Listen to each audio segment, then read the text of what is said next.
Hey, happy Friday, everyone. Today we continue with the 40 things to give up for Lent and beyond. Today we are giving up bitterness, smoking, drinking, unhealthy eating.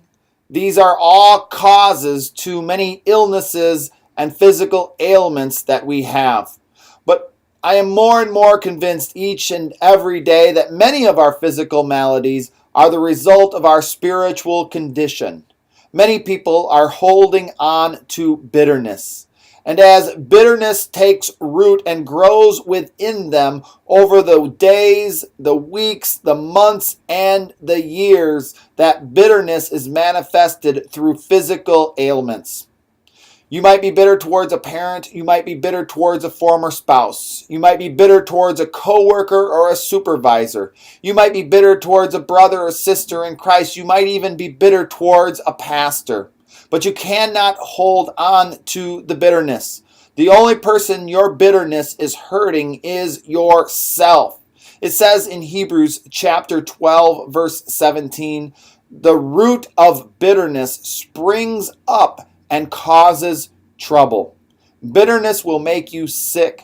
Bitterness is a tool of the devil. Bitterness destroys relationships. Bitterness locks us in isolation. Bitterness prevents us from experiencing God's healing.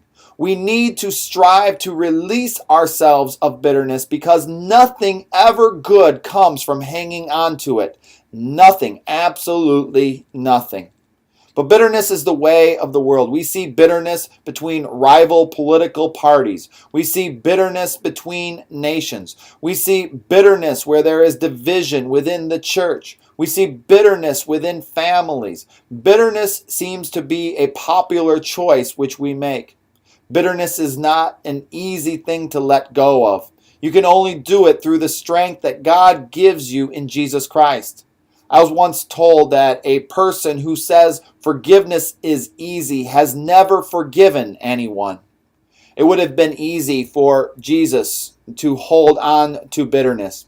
He could have been bitter towards Judas for betraying him. He could have been bitter towards his disciples for abandoning him. He could have been bitter towards the religious leaders for accusing him. He could have been bitter towards the Romans for failing to protect him. He could have been bitter towards us for what we would do in trivializing his sacrifice.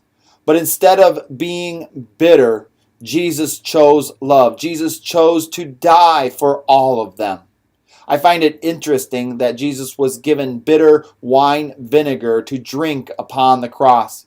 He physically tasted of the bitterness, but bitter was the opposite of what he chose to be. He chose love, and through his blood, he made provision for the forgiveness of all the ways that we have ever offended him. All of those reasons he would have to be bitter towards us. Today you may want to be bitter. Today you may want to be angry. But let Christ do a new thing in you and taste of the sweetness of the gospel. Again, happy Friday, everyone. We will see you with the weekend edition of 40 Things to Give Up for Lent and Beyond.